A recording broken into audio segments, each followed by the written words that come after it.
This is the Leadership Hour with Steve Adubato and my colleague Mary Gamba. That's why it's called the Leadership Hour with Steve Adubato and Mary Gamba. Mary, how are you doing on this beautiful summer day that we're taping this, which will air later? I know, I'm doing great. I wish it could be summer year-round. Yeah, but we're not talking 100 with humidity. That's at 200. I'll take it. What it actually mean is like 80, 82, breezy. That's the summer you want, right? That would be really nice. Yeah, where do they have that summer? South Carolina. Oh, let's go. No, Mary, stop with the South Carolina talk. You're not going anywhere anytime soon. So this is the Leadership Hour. You're listening to us either on our... They can check us out on where? Because they can also listen to us every Sunday. Every at Sunday. AM 970, the greatest radio station in and around the New York City area. At 2 p.m., the Leadership Hour. Yes, every Sunday. Or where else? Absolutely. They can also find us. They can subscribe on Apple Podcast as well as on Google Play. Also, they can follow us on Facebook, Steve Adubato, PhD. That's Adubato. And on Twitter at Steve Adubato.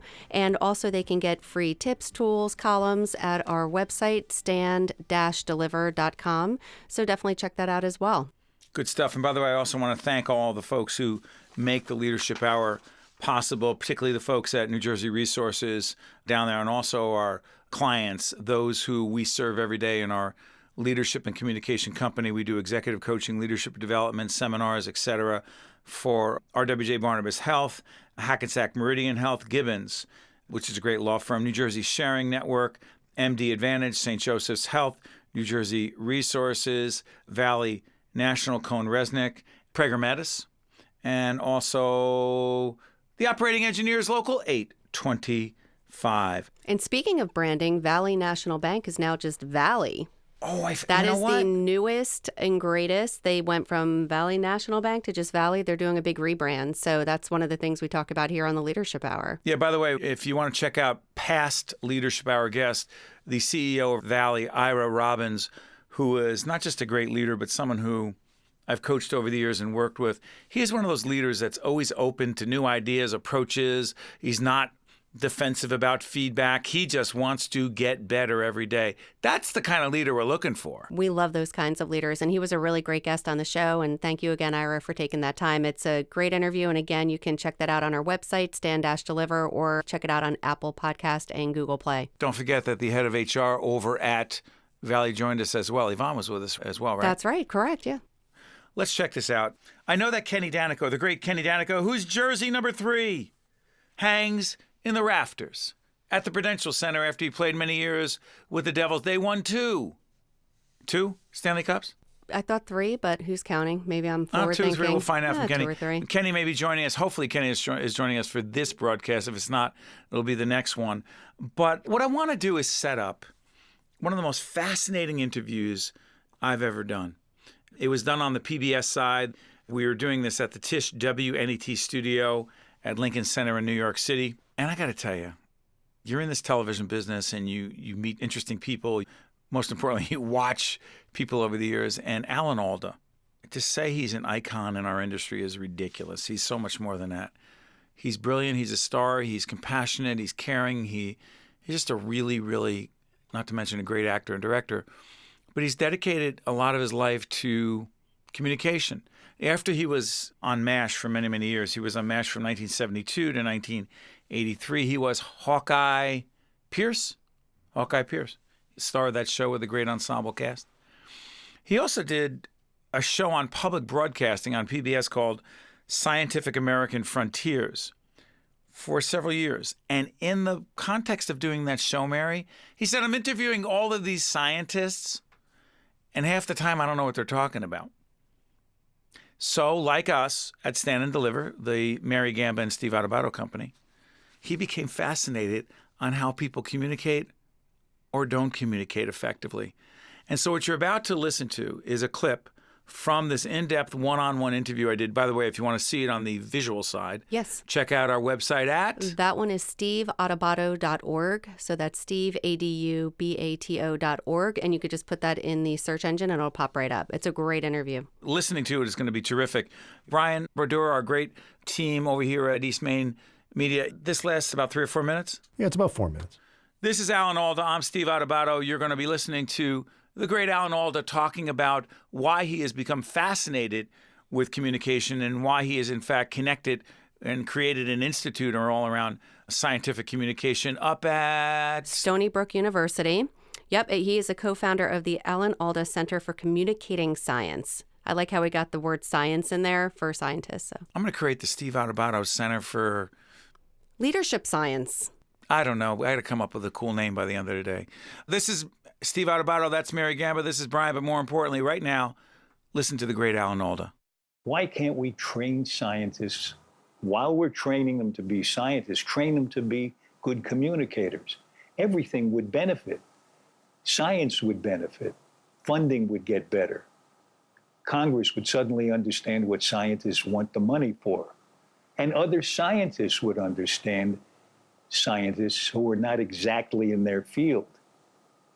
Everything would improve. And we'd have, the best thing was people like me, the ordinary people who are not trained in science. We'd have this wonderful chance to understand the beauties of nature in a way that only scientists understand it. Why can't he be president? I'm sorry. I'm sorry. I am honored. We at Public Broadcasting, at One-on-One, at the Tisch WNET studio, are honored to have Alan Alda, actor, as if I need to say that, writer, professor, co-founder of the Alan Alda Center for Communication or Communicating Science at Stony Brook University. Oh, my God. Thank you so much. Thank you. That's very nice of you. Can we jump right into this? By the way, if you want to check out, you may not know, but Alan Alda did a little work in TV. MASH 72 to 83, Hawkeye Pierce. Check out that. Check out so many other things that he has done. Scientific. And by the way, PBS, you've been tied to our PBS family for many years. Yeah, we did Scientific American Frontiers for 11 years on PBS. Right. And by the way, the other thing I need to say is your wonderful wife, Arlene, was with us right here, sitting in that seat, talking about the Bronx and all the work that she's done in that area. Our wonderful book, Just Kids from the Bronx. Just Kids from the Bronx. We should get 2 for 1 out of this. Listen, let's jump into this.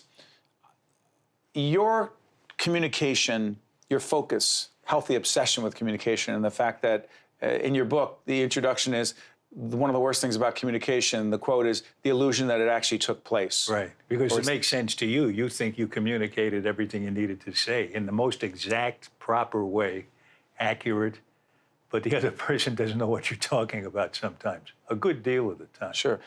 When did you realize this was a real problem, communicating? You know, I started to realize, I had a vague awareness that people weren't understanding me a good deal of the time, but it really hit me strongly one time when I was in a dentist's office and he was going to do an operation to take, because I had a bad front tooth. He was going to take out the root or, I don't know, some operation with my front tooth. He said, I got this procedure I invented where I pull a flap of your gum over your, I said, have you done this much? He said, oh yeah, it's great. It's great. Then he's got, right before the operation starts, he's got the scalpel right in front of my face.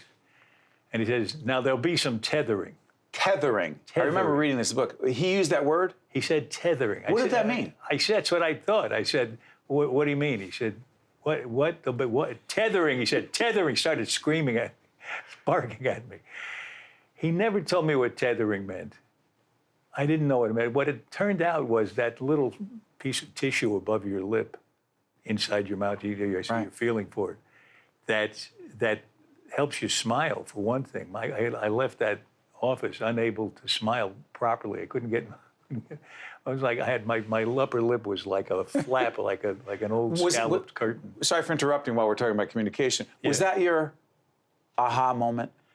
It came pretty close. It stands out in my memory as a significant time when somebody was telling me something that he understood technically, perfectly. And he thought the word he was using would really capture what would be the result of this operation, at least the first step of the operation. And I didn't understand it. He didn't think about what I was probably going through. First of all, he's going to do an operation on me, so I'm in a tender state. The idea that what you have to say isn't as important as how it lands on the other person is a hard one to get. Because you think, my job is to explain this perfectly. Your job is to explain it so the other person gets it. I think my head's about to explode. My head did explode. Wait, hold on, Mary. Well, first of all, Go it's ahead. Alan Alda. It is this guy. It is this icon. The guy. The guy. If you were to put, say, a top 10 of actors, just personalities in a list, he's in that list. And way, way near the top. And he is now saying, all this obsession with trying to say it exactly the right way, I said it perfectly, why don't they understand me? That's part of the problem. But what's even worse is he tells this story about being with this dentist, who I'm hoping was very good clinically. But he's about to do some sort of surgery on his mouth, and he says there'll be some tethering. Mm-hmm. Tethering, what is that?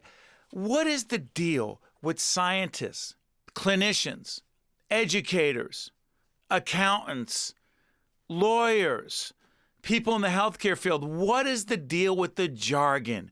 What is the deal with using language that only you understand? I don't understand as a, quote, regular person. Alan Alda didn't understand. Mary Gamba doesn't understand. What the heck causes so many people, this is the Leadership Hour with Steve Adubato and Mary Gamba, what causes so many people to speak in a way that they're convinced they've nailed it? And as he said, one of the most fascinating things about communication is the illusion that communication is actually taking place.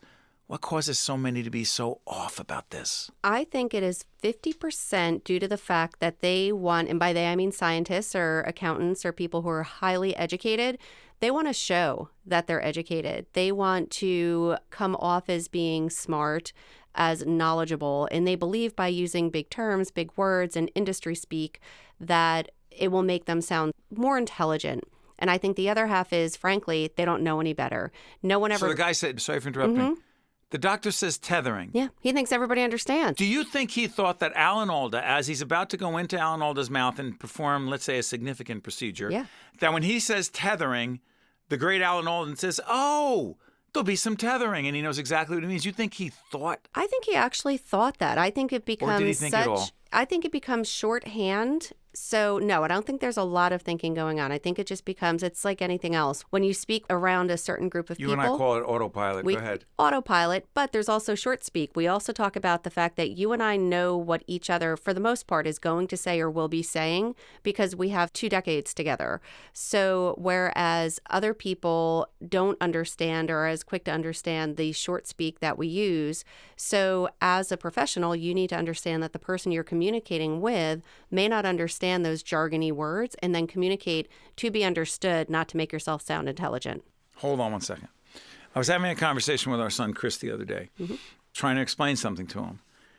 I said, Chris, it's really an enigma. It's got me thinking. He said, yeah, Dad, I get it. And then I stopped and said, Chris, what do you think enigma means? Mm-hmm. And he sheepishly said, Dad, I have no idea.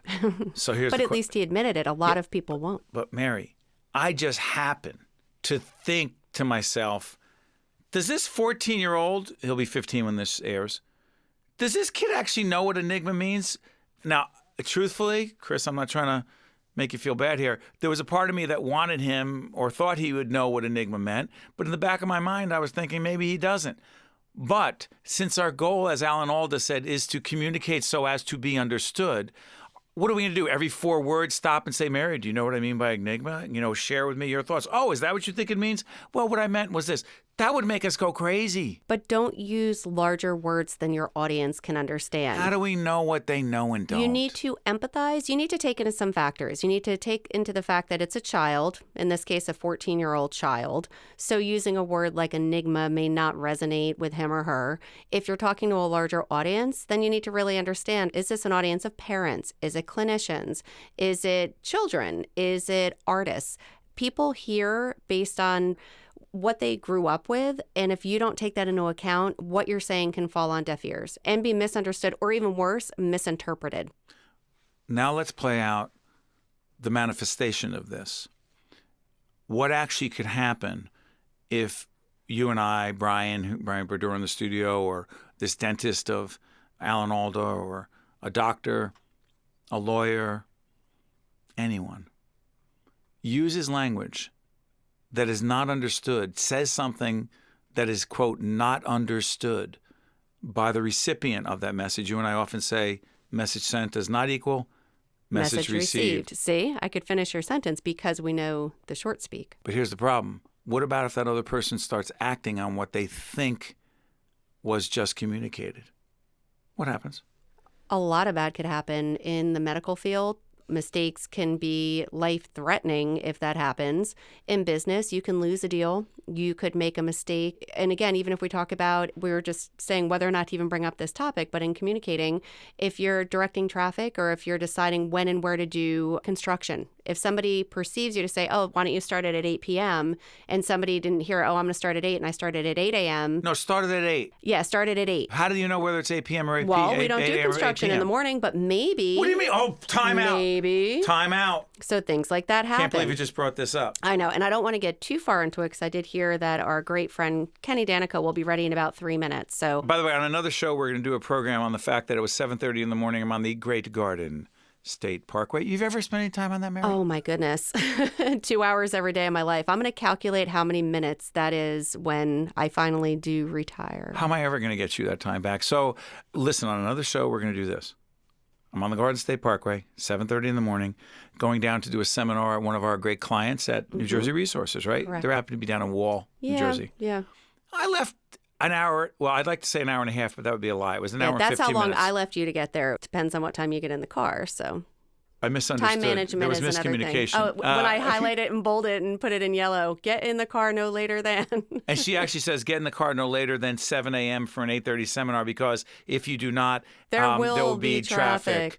Okay, I'm sorry, I missed that part. Okay. But here's the point. There was road construction and 4 lanes or 5. But I I'm don't even know. convinced that was a mistake because that never happens. It hasn't. I drive by Hold that on, let me stretch. finish. It that hasn't 4 or 5 happened lanes since. was turned into 2. Right. And all of a sudden, with not a lot of cars on the road in the summer in New Jersey, it turned into a traffic jam that wasn't created by volume. Exactly. It was created by a decision made by somebody. We were going to get into the whole question in another Leadership Hour program about who, quote, takes responsibility for that. Who was the leader that takes responsibility? And I said, yeah, good luck in finding that one out. But how could that be a miscommunication? I'm saying it's possible because I have not seen that area being worked on since, except for late at night. No one was working, Mary. Sorry. Well, maybe they left the cones there by accident, which also could have been a miscommunication. If they said, Bob's getting the cone, and John thinks John's getting the cones. But there was something that day. Cones I saw on it. a highway? I saw the cones. They were You're blocking about off to the talk one about lane. the George Washington. I'm sorry. Well, anyway, our great... Who said Bridgegate? I'm sorry. Go ahead. Oh, my goodness. Don't even go there. Our great friend is available and ready. Kenny is? Yes. He is taking time out of his busy schedule. So All right, we're going to come back take to the a quick Alan. break. Okay. Okay, let's take a quick break. We come back. And Mary, why are you so excited that we have the great Kenny Daneyko on the line? I am a huge New Jersey Devils fan. And for any Devils fans out there, there's a lot of exciting stuff coming up that may actually help us this upcoming season. So that means I can't talk about my team, the Rangers. Okay, this is the Leadership Hour with Steve Adubato and Mary Gamba. You're listening to us on AM 970 from Lower Manhattan in New York City, and also listening to us on our podcast, the great Kenny Daneyko, talking about leadership in sports right after this break. this is Mary Gamba. If you want more leadership tips and tools, log on to stand-deliver.com. That's stand-deliver.com. This edition of the Steve Adubato Leadership Hour has been made possible by New Jersey Resources. Welcome back to the Leadership Hour with Steve Adubato and Mary Gamba, listening to us on AM 970.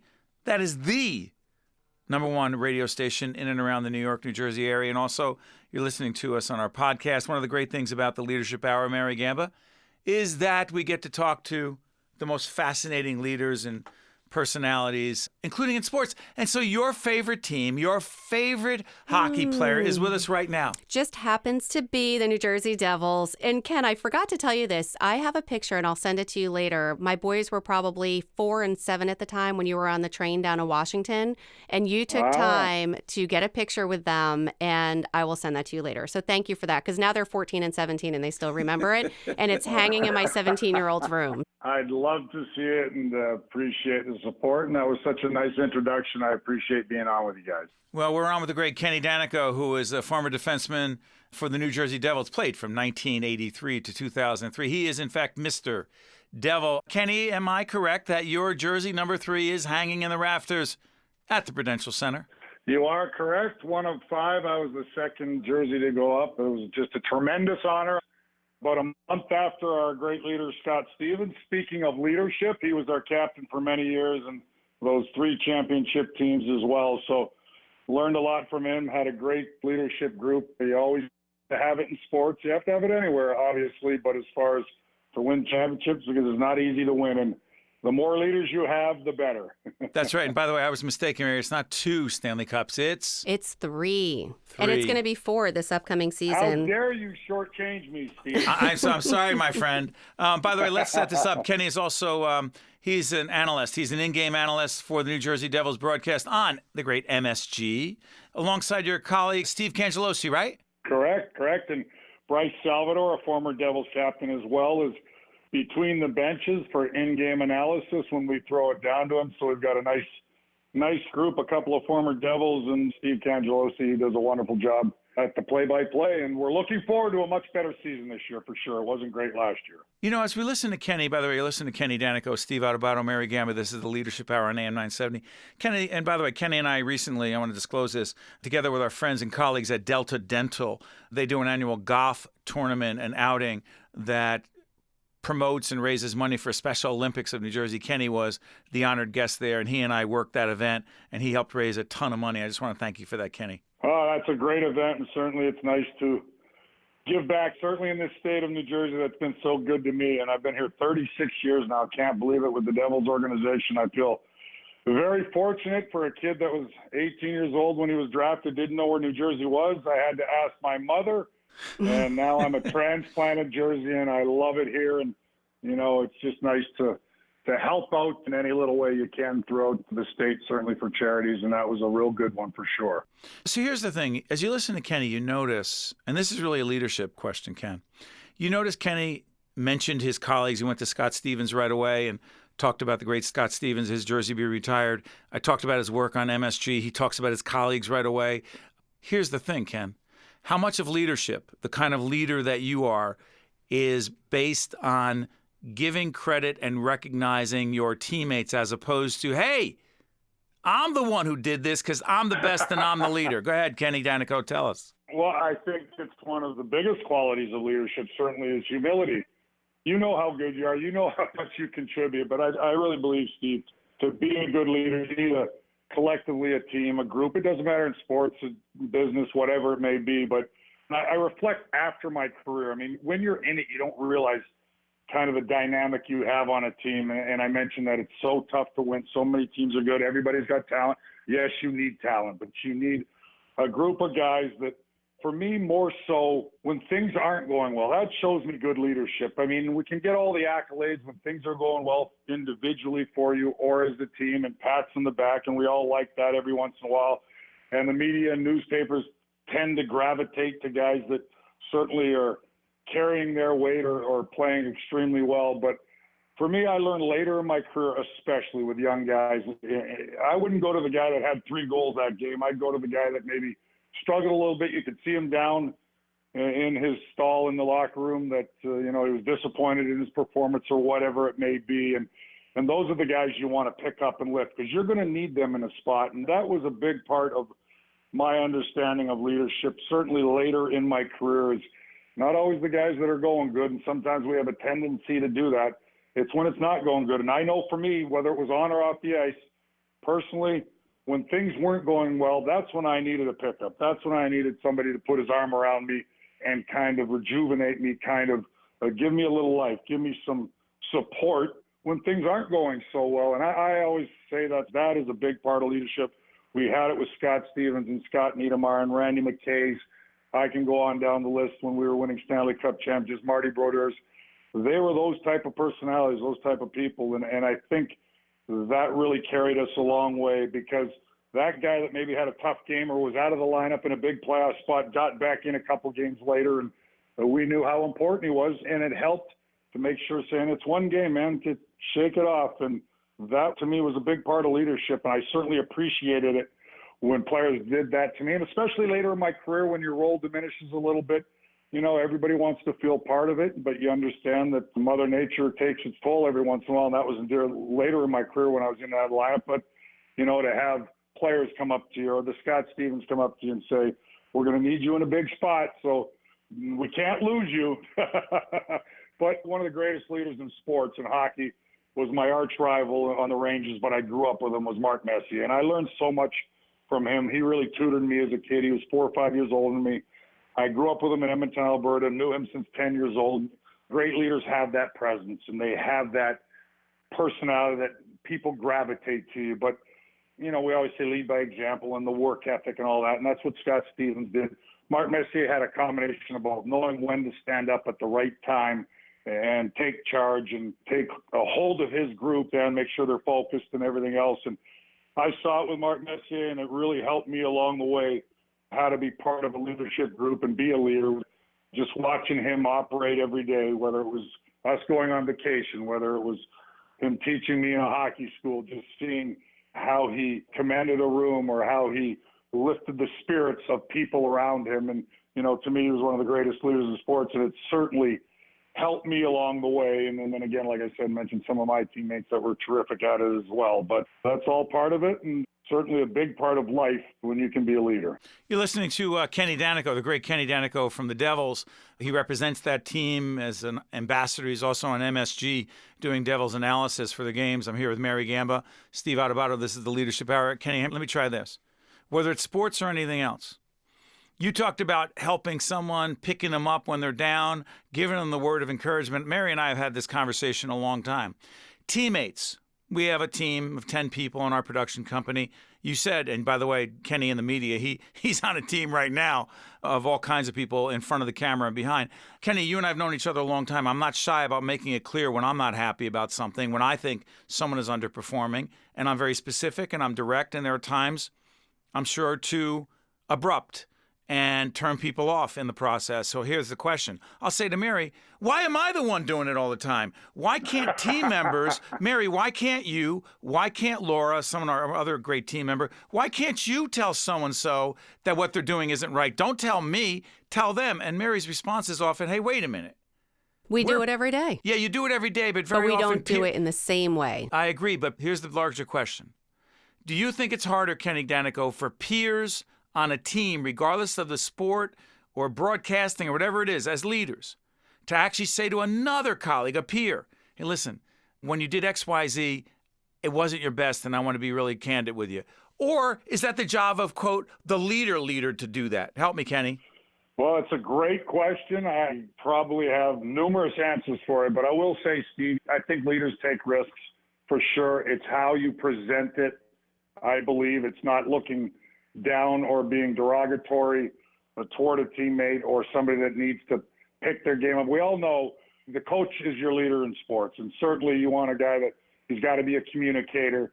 He has to know who needs a kick in the butt. Certain personalities need a little more of a kick in the butt when things are going bad or he's kind of taking shortcuts. And then along the way, and it's no different, like I said, sports, I always use the same analogies for companies or whatever it may be, or business, or you guys as a team, and what you guys do on the radio and together on TV is you just have to know who needs a hug when things are going down. Some guys that are hard on themselves already, that you have to understand that. As a coach, you almost have to be a psychologist nowadays, more so. In my day, it was they treated everybody the same. It was one way, and some guys would fold under the pressure if they got yelled at or if they got scolded because things weren't going well, because we know when they're not going well. But I think it's how you present it and understand. So hold on, Kenny, sorry for interrupting. Are you saying being a leader today in sports, coach, leader, is actually a somewhat different job than it was 15, 20, 25 years ago? No question. No question Wow. in my mind. And I talk about it with Coach Hines from the Devils, who I have a ton of respect for. That's John Hines. And we always say it that kids are a little more sensitive these days, I believe. It doesn't matter whether Too many trophies. They all got trophies, Ken. We're all sensitive. We all have a heart. We all have a personality that we want things to go well. Yeah, things go tough every once in a while. But I just believe you've got to handle a little differently and understand the personalities a little bit. I know in the 80s, I had a coach that was so hard on me, I thought he hated me, and that was Tom McVie. And he had me with the Devils. He had me on the farm team in the minors, and he was all over me, and I thought he was picking on me, being hard on me. Well, 30 years fast forward, he was at my retirement night in 2006, and, he was the first guy there. He says, Kenny, you know why I was hard on you, right? Because I believed in you. I knew you had potential to do something great, to be part of something great and be a real good National Hockey League player. And I got it afterwards. But at the time, did you reject it? At the time. Yeah. I keep believing that even some people on our team or any team, if they're pissed at you at the time, that's okay as long as they learn long term of what your motives were. Is that good enough? I think as you mature, you certainly should understand that. Some people take it too personal right off the bat. Fortunately, me as a young kid, I was intense. I was rambunctious. I'd bark back. I'd go home, be all angry and depressed, whatever you want to call it along the way. As I got older throughout my career, and certainly after I retired, I really understood a lot more. Lou Lamoriello, my great general manager, Hall of Fame general manager for 25 years, was very similar on me. He was tough on me, but he gave me a hug when I needed it. He was that type of guy on off the ice where everybody thought he was a discipliner, and you hear about Lou being a real tough guy. He was tough and very intimidating, but he could sense when there was a time every once in a while, even if I screwed up per se on the ice or off the ice, he knew every once in a while he wouldn't scold me. He would take me in and give me some support, some encouragement. So he knew that was kind of being a psychologist, understanding that I can't beat him up anymore right now. I got to give him a little love along the way. So I think there's a balance, and good leaders know that balance along the way.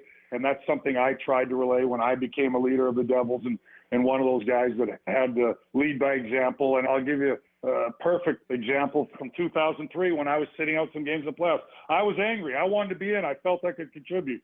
But I supported the young guy that was in there for me, saying, go get him. Don't worry about me, because they were intimidated.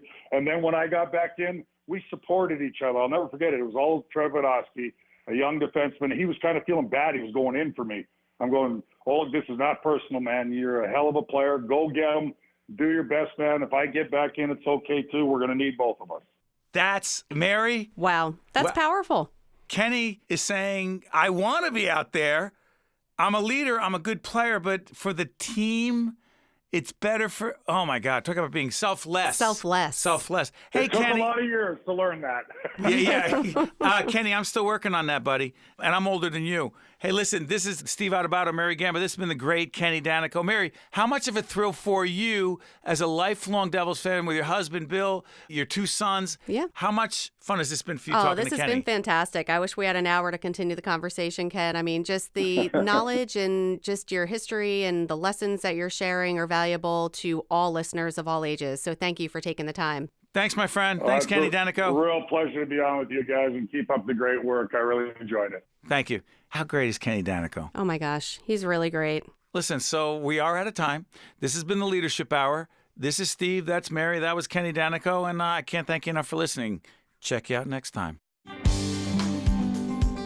This is Mary Gamba. Stay tuned. We'll be right back with State of Affairs with Steve Adubato, where we look at the most pressing issues facing the state of New Jersey. This edition of the Steve Adubato Leadership Hour has been made possible by New Jersey Resources.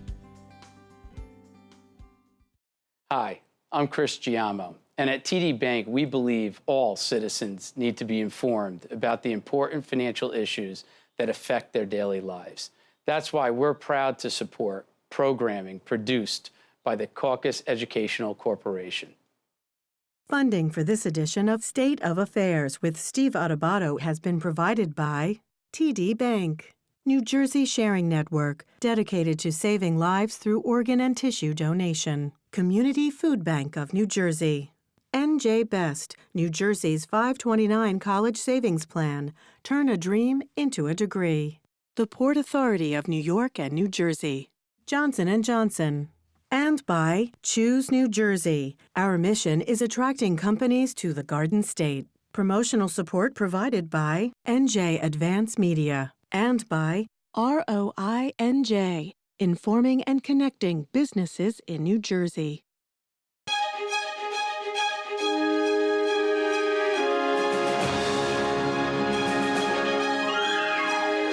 Welcome to State Affairs. I'm Steve Adubato. We are coming to you from the Agnes Varus NJ TV studio in beautiful Brick City, Newark, New Jersey.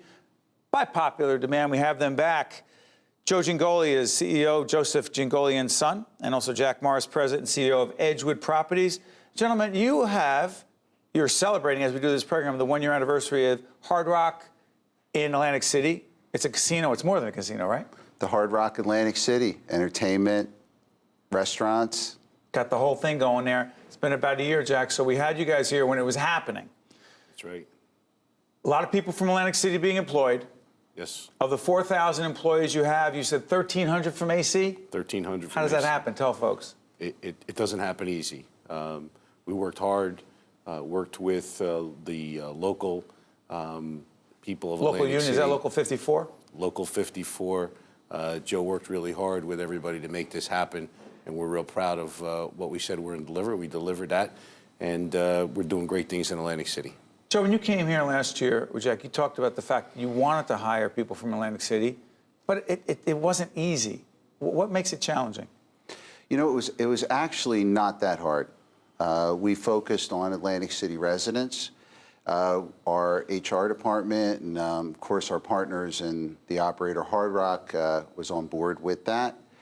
We opened up with 20% of our employees as Atlantic City residents. And what happened as we constricted for the winter months, that number went up to 25%, which said that when our managers could pick who to keep, they kept Atlantic City residents, which is what we knew. There was a viable, trainable workforce there.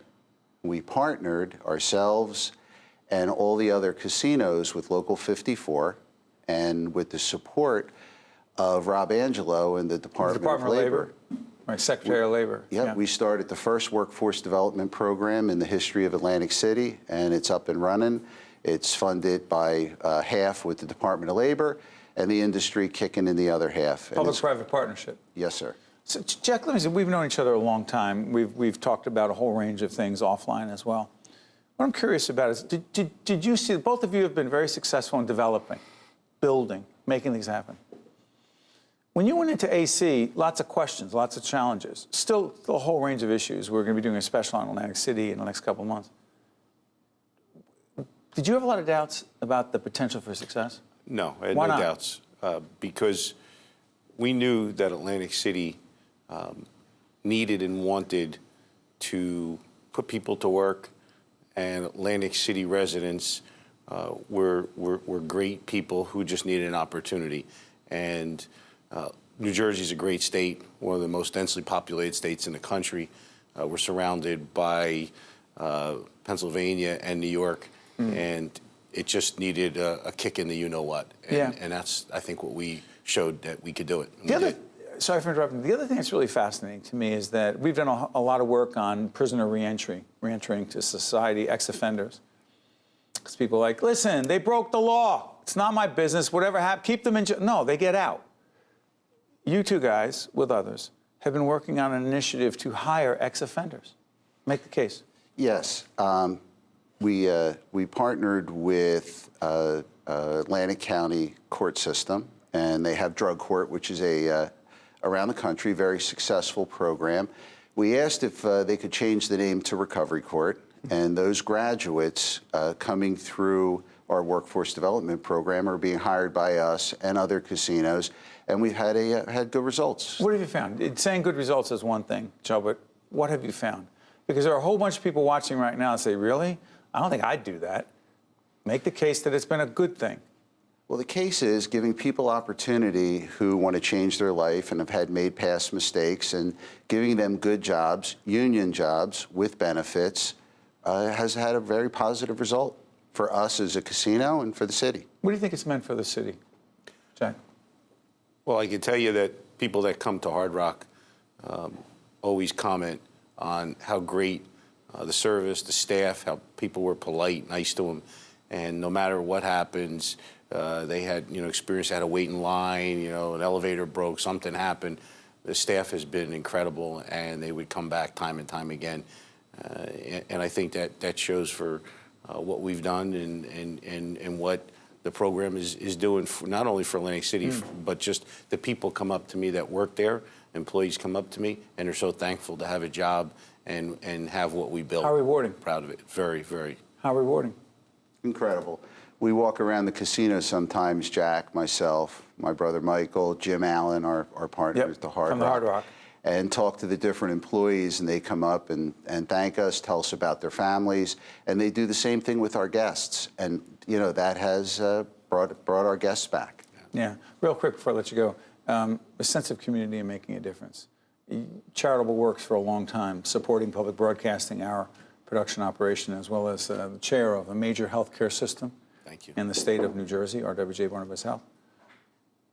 Where does that come from? Because you're business people, you're bottom line gentlemen who want to make sure you make a profit, but I've always noticed. And It's not only about making a profit, it's about doing the right thing.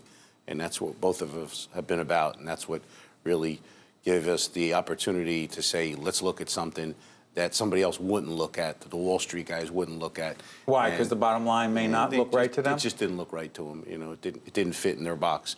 But we saw an opportunity, and we knew that people needed a second chance.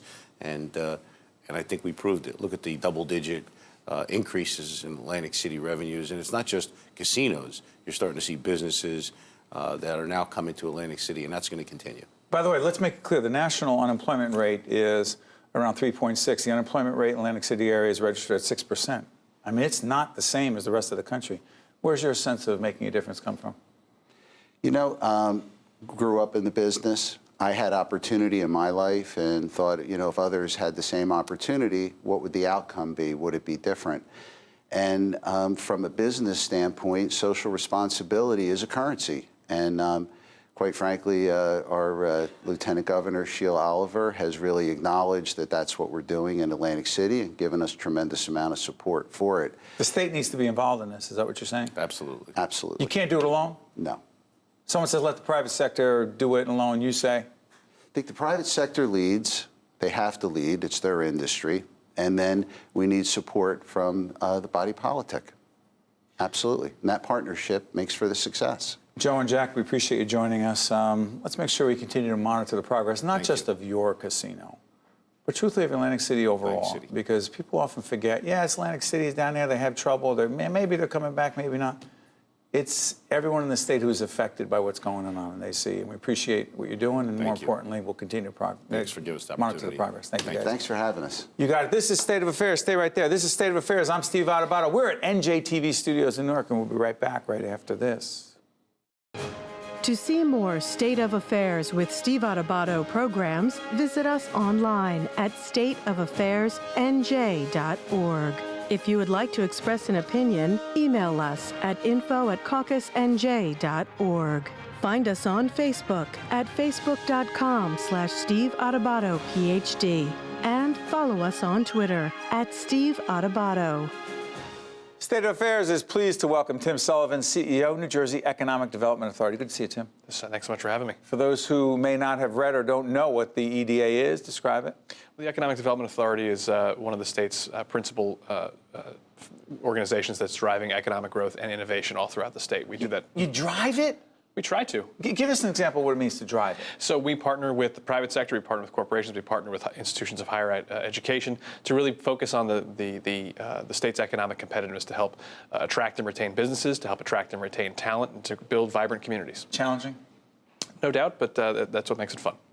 You know, let's do this. I said this before. We had Jose Lozano from Choose New Jersey. Choose New Jersey and the EDA are collaborators, partners with us in a series we're doing with a whole range of others, academic institutions like NJIT and others, on a series called The Future of Innovation. You'll see a graphic up there. So here's what I'm curious about. Governor Murphy talks about an innovation economy, right? What's the difference between promoting innovation and an innovation economy? Well, I think they're two sides of the same coin. An innovation economy, you know, New Jersey was Silicon Valley before there was a Silicon Valley. The discoveries that were hatched in academic and corporate laboratories here in New Jersey really fueled. Starting with Edison? Starting with Edison, and you know, even further back into the pharmaceutical industry in the mid 19th century in places like New Brunswick, with companies like Johnson & Johnson that took root here. That, you know, those discoveries that made us the medicine chest of the world, that fueled some of the most important innovations that drove the American economy, the global economy, are responsible for so many jobs that were created over the last 100+ years. And that's really what the innovation economy is all about. How do you translate and commercialize the kinds of innovative research and development activities that either happen at institutions of higher education with the faculty or students, or in corporate labs that are working on the next big thing for a given company? You know, it's interesting. I've said this many times. I'll say it again. We're looking forward to securing an interview with Governor Murphy. We're going to talk to him about a whole range of issues. One of them, in fact, will be what this innovation economy is all about, what it means to you, and how he's going to try to get this implemented. But what I'm curious about is if you were to define the innovation economy, are there multiple areas of this? I'm curious. I heard there were 5. I don't want to get into the weeds here. And by the way, if you want to look at the detailed report on the innovation economy, can they get it at your website? Absolutely, right on the front page. Jackie Heyer, our executive producer, could you put up the website so people can check it out? Give me the areas. Is it biotech? So innovation is really a discipline that cuts across lots of different industries. So certainly biotech, technology, digital media, film and television. Hold on, you separate digital media from film and television? To a certain extent, yeah. You have companies that are producing apps and music sharing and streaming services, and video companies that are principally online versus coming across your television or viewed in a theater.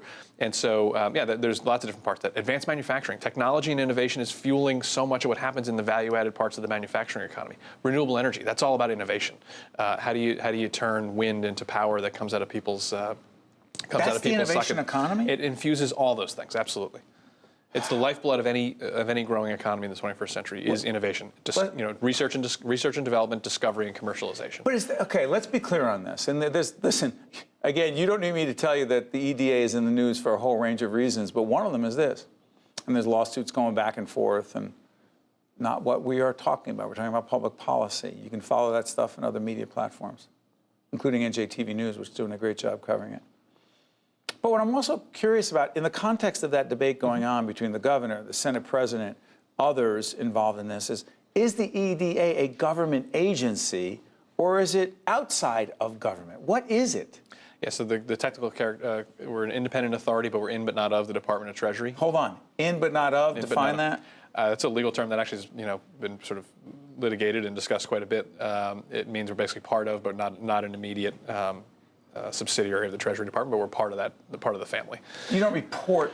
Do you report to the governor or report to your board? I report to the board, but the governor has appointment authority over the majority of the board seats, and so there's a very close relationship there. So here's the larger question I'm fascinated by. From a public policy point of view, help people understand, Tim, the whole question of quote-unquote tax incentives. Sure. By the way, tax incentives and tax credits exactly the same thing? More or less, yep. Okay, so the Camden issue, again, check it out. But there are a whole range of other communities across this state where there are tax credits, tax incentives, Jersey City, Newark, New Brunswick, wherever. What is, in your view, from a policy point of view, the appropriate role of tax incentives, tax credits in fueling the economy in a community, as opposed to saying, let the private sector do it on their own? And if the EDA isn't involved and there's no tax credits, I guess it's not going to happen.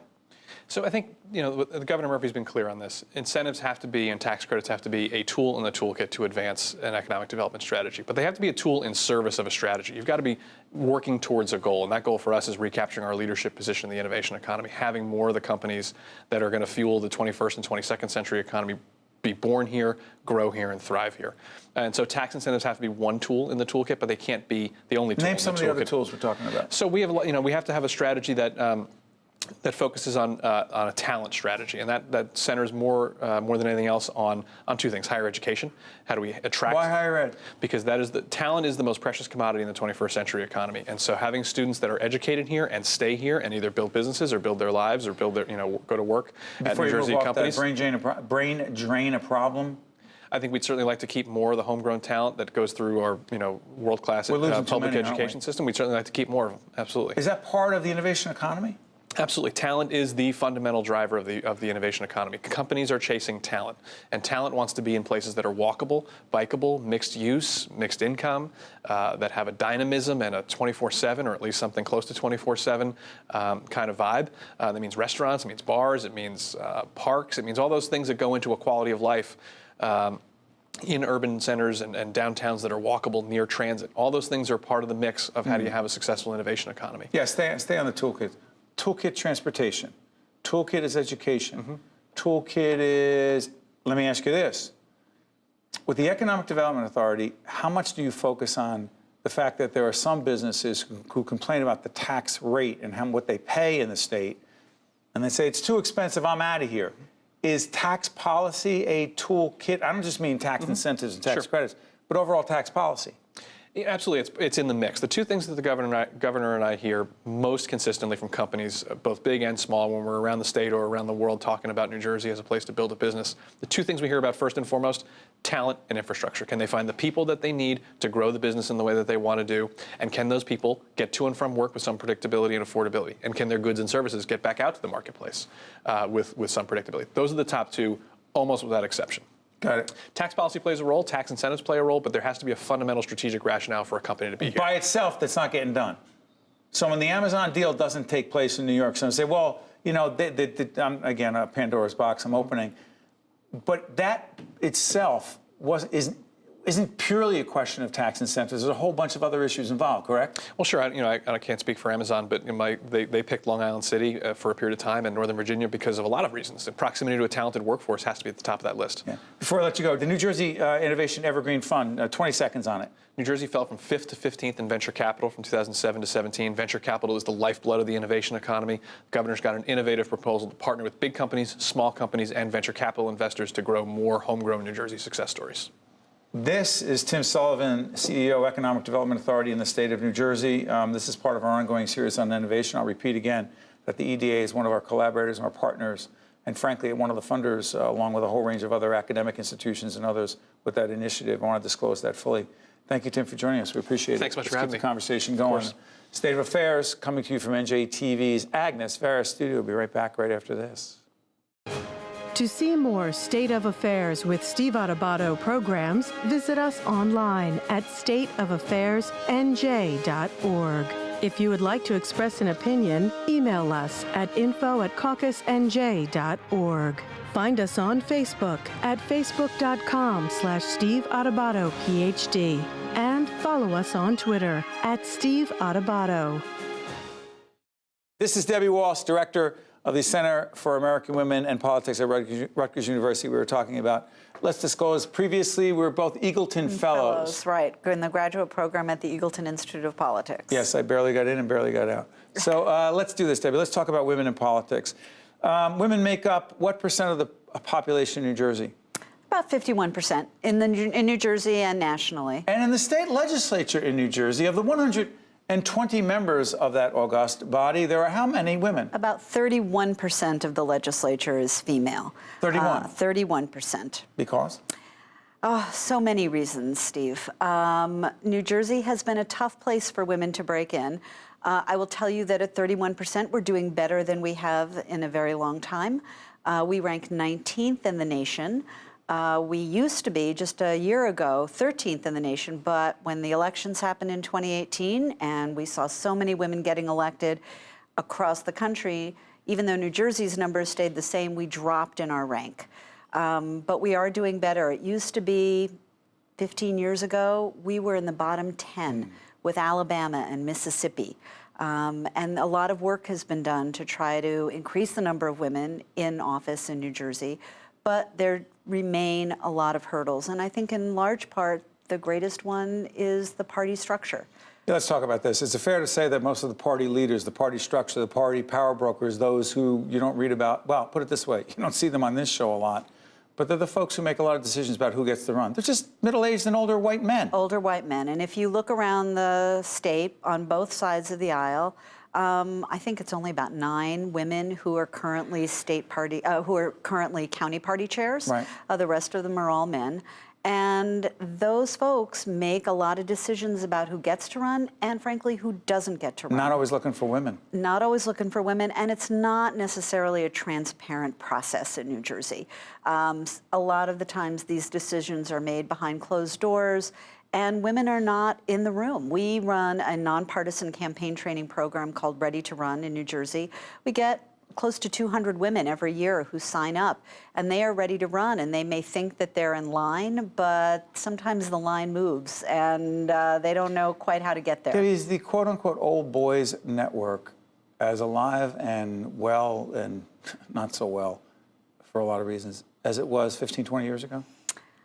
I think it's better. Things have improved, but there is still... I think that what's improved is I think some of the men out there who run the show have realized that it's a good thing for them to smart run politics. women. It's smart politics to run women. But I think the men are still largely the folks making those decisions. Women aren't in the inside, in those back rooms when a lot of these decisions are made in most of the counties. Me Too made a difference? The Me Too movement made any difference? Has it made, in your view, any difference in men who were involved in these decisions being aware enough, smart enough, practical enough, do the right thing, and put women out there? We'd like to think so. We'd like to think that this is having an impact here in New Jersey. I think it definitely has had an impact nationally. It has. I think we saw it in 2018 with record numbers of women running for office, state legislatures, Congress, and record numbers of women winning. Largely, almost exclusively on the Democratic side. Republican women still have a long way to go.